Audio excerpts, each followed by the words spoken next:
Hi everyone, this is Cheryl with Pink and Paper, and I'm excited to share another video with you guys. I made some cards the other day, and as I mentioned on my blog, I've been on this kick of making envelopes that match the card and with the liners that match and all the embellishments. And so what I got a comment from one of the readers asking about how I made the envelope to fit odd shaped cards on my Gypsy. So I wanted to show you how I do that today. So let's go to the Gypsy and I'll show you how I do it. All right, we've got our Gypsy here, and basically what I'm going to do, I'm just going to put a shape in the middle of my screen that would represent the shape of a card. And so let's just go over here and we're going to choose one. I'm going to go to, for today, just for ease, I'm going to go to Plantin Schoolbook, and I'm going to choose just the square shape. Now what I want to do is, normally I would have my card here, my card shape here in the middle of the mat, but I'm not in the middle of making a card right now. Just for example, I'm just going to use a square. I want to do real dial size, and I'm going to make this the size of an A2 card. So we're going to do, oops, hit the wrong button. We're going to do 5.5 by 4.25. Oh, I don't think I hit that dot.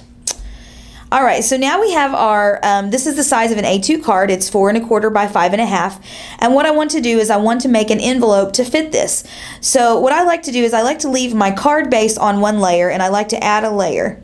So now we're on layer 2. As you can see, it's kind of grayed out here. If you're not familiar with your Gypsy too much, anything on a previous layer is going to be grayed out. You can still see it unless you click the little eye up here to hide it. We don't want to hide it, we want to see it. So there we go.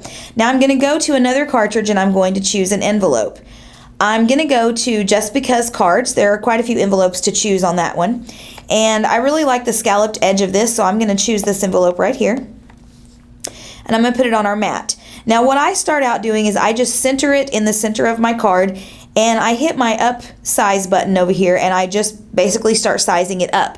What you want to do is you want to get it to where the outside perimeter of all of your little score marks are the outside, on the outside of your card, so that the card will fit down in there just fine.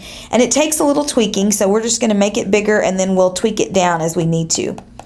Now, let me zoom in a little bit and I'll show you what I'm talking about here. You have your score marks here that are going to cut when you cut it, and this here, this gray line you can see, is your card. What you want to do, I personally like to get it about right here, just a little bit on the outside of the line of my card. It gives you a little room if you add anything like on a foam dimensional or anything that's 3D on your card. You want to be sure you have room to fold your envelope and make your card fit. So obviously this is a little big, so we're going to go down. The problem, as you can see, is it fits really well on the height, but the width to me is too wide. You don't want the envelope so big that it's kind of flopping around and your card's not fitting well. What I would do in this case is I would be sure that my aspect ratio, my little chain link here, is turned off. You want to make sure it's not yellow. If it's not yellow, that means it's off. And we're going to change the width of our card, of our envelope, excuse me, just a little bit to make it fit the card a little better. Now what I've done is I've just gone down a little bit on the width. Now if you zoom in, you can see it's just about a perfect fit on all 4 corners. Zoom into all the corners here. It's a perfect fit there. So we're ready to cut our card. Now our envelope, excuse me, I don't know why I keep saying card. So we go in here, and one thing that I would do before I cut this, personally, I don't really like the score marks to show on my envelopes. The Cricut cuts score marks, in my opinion, really big, and so what happens is when you start folding, you get these little tabs that stick out, and it's not very attractive on your envelope. I would go in over here to the hide contour feature, and I would select all of my score marks and I would hide them, and then we're ready to cut. So what we'll do is we'll just put this into the Cricut, we'll get it cut, and then I'll show you what we have.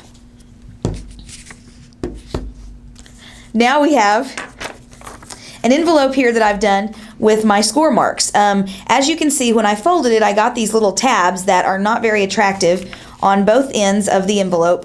They're all the way around, actually, if I were to pull it and show you.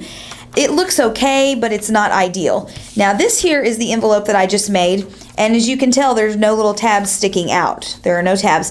I took the score marks off. Because it has straight edges, it's really simple to fold this yourself and figure out where to score it. If you make boxes or bags or anything like that, it's a little bit harder, and sometimes you have to cut the score marks. But if you don't have to and you have a Gypsy, or if you're using Cricut Craft Room or any of the programs where you can hide them, I would suggest hiding them because it just makes it look better.